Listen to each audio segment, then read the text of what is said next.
AMT UMNO gesa kerajaan luluskan Parti Syed Saddiq. Anwar Ibrahim pelekeh keputusan agung. Anwar ke mahkamah cabar gantung parlimen.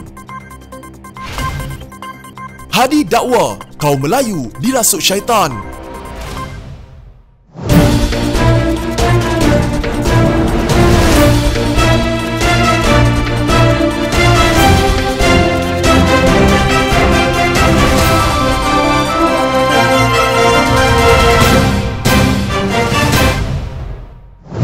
Anggota Majlis Kerja Tertinggi UMNO, Datuk Dr. Puan Zarkashi mempersoal tindakan kerajaan, khususnya Menteri Dalam Negeri KDN Datuk Seri Hamzah Zainuddin yang meletakkan syarat untuk meluluskan pendaftaran parti Ikatan Demokratik Malaysia atau MUDA. Puan berkata, apa yang Perikatan Nasional gentar dengan pendaftaran parti yang dipimpin oleh golongan muda seperti Syed Saddiq Syed Abdul Rahman. Elok kerajaan Perikatan Nasional luluskan sahaja muda. Lagipun, takut apa dengan Syed Saddiq? Bajet 2021 sudah pun lulus. Muhyiddin boleh terus jadi Perdana Menteri sampai darurat ditamatkan, katanya di laman Facebook beliau. Pada Ahad lalu, Syed Saddiq mendakwa Hamzah memujuknya supaya menyokong kerajaan Perikatan Nasional sekiranya mahu pendaftaran muda diluluskan. Bekas Menteri Belia dan Sukan itu berdedahkan perkara itu berlaku semasa sesi perbahasan belanjawan di Dewan Rakyat. Puan berkata, Hamzah tidak perlu takut untuk meluluskan parti Syed Saddiq kerana beliau mempunyai kuasa kerana bertanggungjawab terhadap Jabatan Pendaftaran Pertubuhan ROS. Apapun jangan main-main dengan Hamzah. Dia very powerful.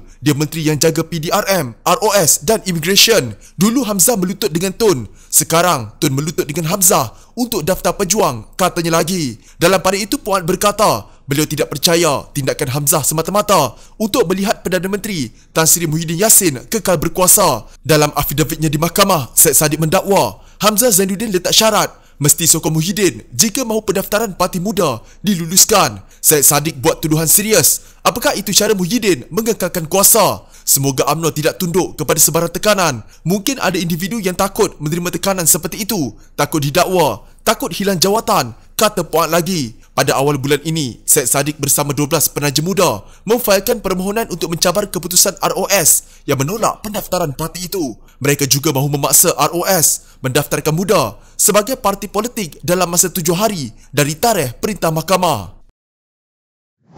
Presiden PKR Datuk Seri Anwar Ibrahim didakwa mengeluarkan kenyataan tidak bertanggungjawab serta tidak menghormati Yang di-Pertuan Agong kerana cuba mencabar proklamasi darurat di mahkamah. Ketua Badan Pimpinan Negeri Wilayah Persekutuan BPNWP, Parti Pribumi Bersatu Malaysia PPBM, Datuk Kapten Besara Muhammad Suhaimi Yahya berkata, dakwaan Anwar yang mengatakan langkah darurat dilakukan tanpa sebarang asas kukuh merupakan satu dakwaan tidak menghormati keputusan agung serta mendidakkan kebijaksanaan baginda. Bahkan di dalam perkara 150/8 Perlembagaan Persekutuan juga telah menyatakan secara jelas bahawa keputusan Yang di-Pertuan Agong untuk mengisytiharkan darurat berdasarkan perkara 150/1 adalah muktamad dan tidak boleh dicabar atau dipersoalkan di dalam mana-mana mahkamah atas apa-apa alasan, dan mahkamah juga tiada sebarang kuasa untuk melayan cubaan mencabar proklamasi darurat. Saya sesungguhnya percaya bahawasanya Datuk Seri Anwar Ibrahim amat mengetahui mengenai perkara 150 Perlembagaan Persekutuan, dan tindakan beliau ini saya percaya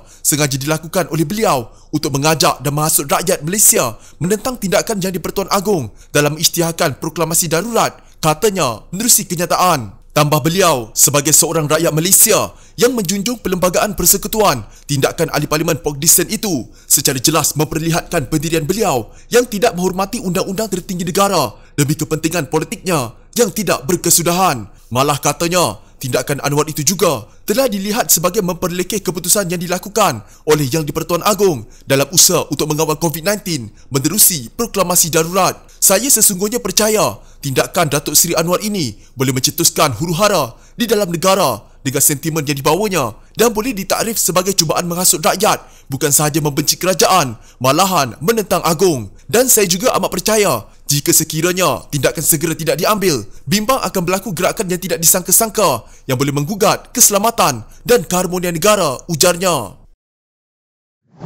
Ketua Pembangkang Anwar Ibrahim memfailkan permohonan kebenaran untuk memulihkan semakan kehakiman terhadap keputusan kerajaan menggantung parlimen dalam tempoh darurat. Antara lain, Anwar memohon deklarasi dari mahkamah bahawa nasihat Perdana Menteri kepada Yang di-Pertuan Agong untuk menggantung Parlimen dalam tempoh darurat adalah bertentangan undang-undang dan tidak mengikut perlembagaan. Perlu ditekankan di sini bahawa apa yang dicabar dalam permohonan tersebut bukannya pengisytiharan darurat, tetapi keputusan Perdana Menteri melalui Jemaah Menteri untuk Yang di-Pertuan Agong untuk meluluskan kaedah 14 Ordinan Darurat Kuasa-Kuasa Palu 2021 yang menggantung persidangan Parlimen dalam tempoh darurat tersebut. Nasihat Perdana Menteri tersebut adalah dikatakan bertentangan undang-undang, kata Peguam Anwar Ram Kapal Singh dalam satu kenyataan. Tuntutan sama difailkan Khairuddin Abu Hassan minggu lepas, antara lain meminta mahkamah memutuskan apakah nasihat Muhyiddin tidak sah kerana dia didakwa kehilangan sokongan majoriti anggota Parlimen di Parlimen ketika menasihati Agong pada 11 Januari. Setakat 11 Januari,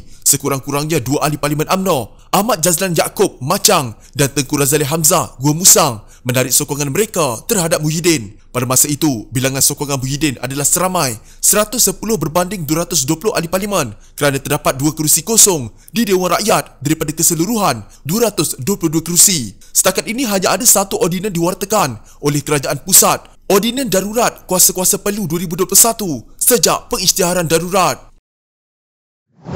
Presiden PAS Abdul Hadi Awang mendakwa kaum Melayu hari ini masih dirasuk syaitan, warisan penjajah sehingga paling lemah mendaftar sebagai pengundi sekaligus membuka laluan kepada bukan Melayu merampas kuasa politik. Hadi berkata kaum Melayu masih leka terhadap keperluan menegakkan kepimpinan politik Islam kerana dipengaruhi dakyah penjajah. Hari ini di negara kita dapat menyaksikan bahawa kaum Melayu yang beragama Islam paling lemah mendaftar untuk menjadi pengundi kerana berjaya dirasuk oleh syaitan-syaitan warisan penjajah dahulu, katanya. Beliau berkata, fenomena itu berlaku dalam keadaan bangsa lain yang bukan Islam pula saling berlumba dengan mengambil peluang untuk merampas kuasa politik. Hadi tidak mengupas lanjut politik semasa negara, namun mengimbau keagungan politik Islam yang memimpin dunia beberapa abad, termasuk memerintah negara besar dan majmuk. Namun, kata Hadi, kejatuhan umat Islam menyusul adalah kerana kelekaan mereka yang meninggalkan ajaran Islam sehingga menyebabkan mereka menjadi lemah dan dijajah. Katanya dalam kalangan umat Islam mengalami penyakit jahil terhadap agama sendiri